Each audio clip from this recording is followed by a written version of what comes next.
do it. Let's do it. Your prediction. Yeah, listen, you have to say Liverpool are going to win it. You know what I mean? They're 7 points clear. They're looking good. They've got the points in the bank. I agree. They got no injuries to any of their key players. Everything's just running sweet. And it's going to take, as I said, for me, it takes some sort of set, which can happen, but they need to have a setback. Yeah. They need to have some sort of big setback. And at the moment, it's all going well. So yeah, I agree. They're the favourites. They're going to win it at the moment. I think we'll finish second. I don't blame you. Is it me? Tired? Yeah, I mean, Robbie, you watched the game more. Did Liverpool look tired? I mean, I know stats aren't everything, but the game ended, I think, with Wolves having had 16 shots and 51% possession. Now, even in games that are scraped by, that's kind of strange statistically. It suggests tiring, but I didn't watch it, so I don't really want to. They could have been a bit of tired. I just thought Wolves were really. I thought Wolves actually a bit unlucky to be 2-0 down in the first half. They were actually playing all right. Yeah. And then in the second half, they played some good football, and they kind of stuck it on Liverpool. I think it's just, I don't know about tired. I think it's the pressure now. Every time Liverpool play, they're the hunted, didn't they? So when Arsenal played the day before and they've won the game, they know that they have to win. It can't be a draw. It can't be, what I mean? And ultimately, they held on. And they've got the 3 points. So you've got to give them all the credit for that. But definitely with some of the games coming up, it was more, if you're an Arsenal fan, you're looking at it, it's kind of encouraging signs because that game was at Anfield and it was touch and go for the last 15 minutes of that game, right? They could easily have dropped points. And that's what we need them to do. We need them to drop points. Summer must be huge. Can I just say something on Liverpool looking vulnerable, okay? Because I will do the whole hopium copium thing. I believe that Liverpool look like a team that the Arsenal of last season could have really pushed with them for the title. Yeah. But I don't know if I'd say they look vulnerable. They've still only lost one football match, and it came on the 4th game of the season at home to Forest, right? They've otherwise picked up points in every other game. I think they've won 5 of their last 6, and they're still 7 points clear. I get it. I know what you mean. There's something about Liverpool that doesn't quite feel like the juggernaut of Man City that we were coming up against. So that feeling of, well, we pushed City, so why could we not push these guys if we put some form together? I totally get that.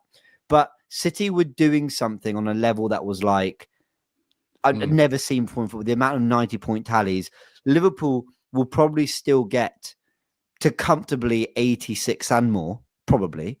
And they will still be an unbelievable side. I just get it. Listen, they've been the best team this season. Yeah, like you said, they've only lost 1 game. They've been excellent in the Champions League. They've got a really excellent defense, and they've got an excellent attack. And they deserve to be winning, the league at the moment as things stand. Right now, how are they going to cope with the pressure at the end? I feel with your Van Dijks and your Salahs and people, remember, they've won it before. They're going to cope with it. Unless, I always keep thinking to myself, they need a little bit of adversity in there. Yeah, right? I know what you mean. And that a little bit of adversity, and I don't wish injuries on any player, probably would mean one of those players is out for a couple of weeks or something like that. Because at the moment, they're still doing the business. You can't argue with it, man. Even today, yes, they were put under a little pressure. Yeah, but they won the game. Yeah. They won. You know what I mean? So, I mean, it's been a bit of a, and that come on the back of a rough week because remember, they got knocked out of the FA Cup by Plymouth. That was a real shock. And then, the late equaliser at Everton. So, but they're still at top of the league at 7 points. Yeah. They're still the favourites. It would take them to capitulate a bit and we got to be perfect. And that's where the anger comes in from the fans because we didn't do nothing in January to help the situation. That's where I still find it absolutely appalling and baffling that we didn't do anything because we're not far off. They got Villa during the week. Away. That's not an easy game. That's a game you could drop points in, isn't it? Like, wouldn't be a massive surprise if you go to Villa and lose or you draw that game. Then they got City.